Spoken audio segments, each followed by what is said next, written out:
Breaking చూస్తున్నాం. తమిళనాడులో తిరువల్లూరులో ఘోర విషాదం చోటు చేసుకుంది. రొయ్యల ప్రాసెసింగ్ ప్లాంట్లో అమోనియా గ్యాస్ లీక్ అవడంతో పెద్ద ప్రమాదం జరిగింది.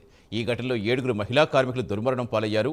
అక్కడ పనిచేస్తున్న పలువురు కార్మికులు అనారోగ్యానికి గురయ్యారు. కొందరి పరిస్థితి విషమంగా ఉంది. వారిని సమీప ఆసుపత్రికి తరలించి చికిత్స అందిస్తున్నారు. సమాచారం అందుకుని వెంటనే అగ్నిమాపక సిబ్బంది, రెస్క్యూ బృందాలు ఘటనాస్థలికి చేరుకుని సహాయక చర్యలు చేపట్టాయి. ప్లాంట్లో భద్రతా ప్రమాణాలు పాటించారా లేదా అనే కోణంలో విచారణ కొనసాగుతోంది.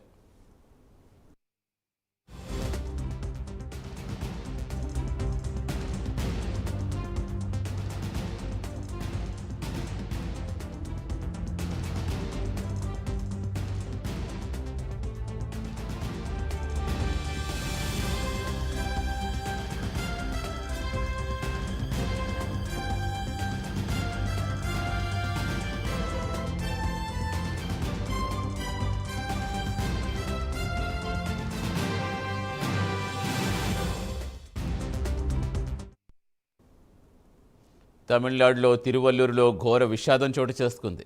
రొయ్యల ప్రాసెసింగ్ ప్లాంట్లో అమోనియా గ్యాస్ లీక్ కావడంతో పెద్ద ప్రమాదం జరిగింది. ఈ ఘటనలో 7 మహిళా కార్మికులు దుర్మరణం పాలయ్యారు. అక్కడ పనిచేస్తున్న పలువురు కార్మికులు అస్వస్థతకు గురయ్యారు. కొందరి పరిస్థితి విషమంగా ఉండడంతో వారిని సమీప ఆసుపత్రికి తరలించి చికిత్స అందిస్తున్నారు. సమాచారం అందుకున్న వెంటనే అగ్నిమాపక సిబ్బంది, రెస్క్యూ బృందాలు ఘటనాస్థలి చేరుకుని సహాయక చర్యలు చేపట్టాయి. ప్లాంట్లో భద్రతా ప్రమాణాలు పాటించారా లేదా అనే కోణంలో విచారణ కొనసాగుతోంది.